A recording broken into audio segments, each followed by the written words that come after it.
शरद पवार हे मेट्रो सिनेमाच्या बरोबर बाहेर थांबलेले आहेत।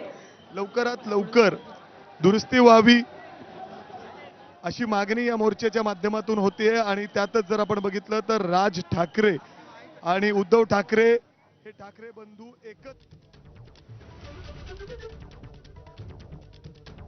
तर महाविकास आघाडीचा हा सत्याचा मोर्चा आहे।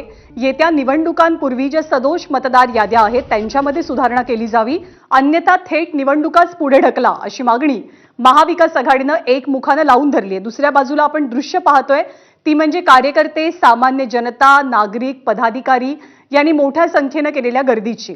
दक्षिण मुंबईचा हा सगळा परिसर आणि दक्षिण मुंबईमध्ये एकमेकांच्या विरोधात दोन आंदोलनं किंवा दोन मोर्चे आजच आपल्याला मुंबईमध्ये पाहायला मिळतात। एक मोर्चा आहे महाविकास आघाडीचा म्हणजे विरोधकांच्या एकजुटीचा, पण विरोधकांच्या याच एकजुटीचा निषेध नोंदवण्यासाठी भाजपच्या वतीनं गिरगाव परिसरामध्ये मूक आंदोलन सुद्धा छेडलं गेलं।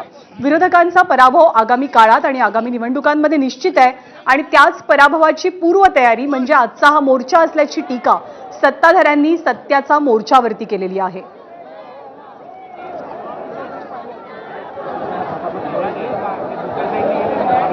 एकत्रित मोर्चा निघणं याचं जितकं अप्रूप आहे किंवा याला जितकं महत्त्व आहे तितकंच महत्त्व महाविकास आघाडीचे सगळे बडे नेते एकाच व्यासपीठावरती येणं याला सुद्धा आहे आणि त्यांना साथ मिळाली आहे ती राज ठाकरेंची। राज ठाकरेंचा समावेश आगामी निवडणुकात अधिकृतपणे महाविकास आघाडीमध्ये होईल की नाही याची अद्याप तरी कल्पना नाही। ठाकरे बंधू एकत्रितपणे कोणकोणत्या महानगरपालिकांमध्ये आपली ताकद आजमावतील याची फक्त सध्या चर्चाच होतीये, ठोस अंदाज बांधला जात नाहीये। हे चित्र काही दिवसात कदाचित स्पष्ट होईल जेव्हा निवडणुकांची घोषणा होईल, पण आज हे सर्वजण एकाच मुद्द्यावरनं आणि एकाच विषयावरनं एकत्र आल्याचं चित्र पाहायला मिळतंय। 5 जुलैची तारीख होती। 5 जुलैला पहिल्यांदा उद्धव ठाकरे, राज ठाकरे मराठीच्या मुद्द्यावरनं एका व्यासपीठावरती आले। तेव्हा सुद्धा महाविकास आघाडीचे म्हणजे खास करून राष्ट्रवादीचे नेते मोठ्या संख्येने उपस्थित होते, पण एक प्रकारे तो सगळा मेळावा किंवा तो विरोधाचा भाग हा राजकीय नव्हता असं सगळ्यांकडून सांगितलं गेलं। पण आजचा विषय हा प्युअर पॉलिटिकल विषय आहे, संपूर्णपणे राजकीय विषय आहे, कारण हा मोर्चा एक प्रकारे सत्ताधाऱ्यांच्या विरोधात आणि निवडणूक आयोगाच्या विरोधात आहे। इथे ठाकरेंची एकजूट पाहायला मिळतेय। ठाकरे तेव्हा सुद्धा एक होते जेव्हा निवडणूक आयोगाकडे तक्रारीसाठी ही सगळी मंडळी गेलेली होती।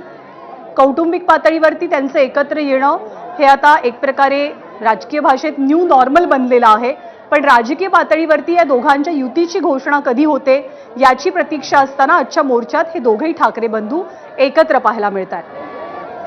कदाचित 2000च्या आधी या दोघांनी असे अनेक मोर्चे एकत्रितपणे सांभाळले असतील, अनेक मोर्चांचे एकत्रित नेतृत्व केलेलं असेल। जे जुने जाणते शिवसैनिक आहेत त्यांच्या मनात अर्थातच आजची दृश्य पाहून त्या सगळ्या जुन्या आठवणी ताज्या होत असतील।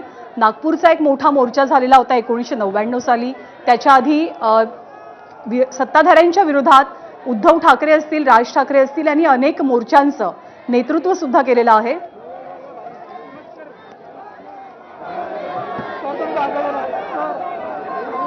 तुमच्या माध्यमातून सुद्धा सगळ्यांनी पाहिलेलं आहे।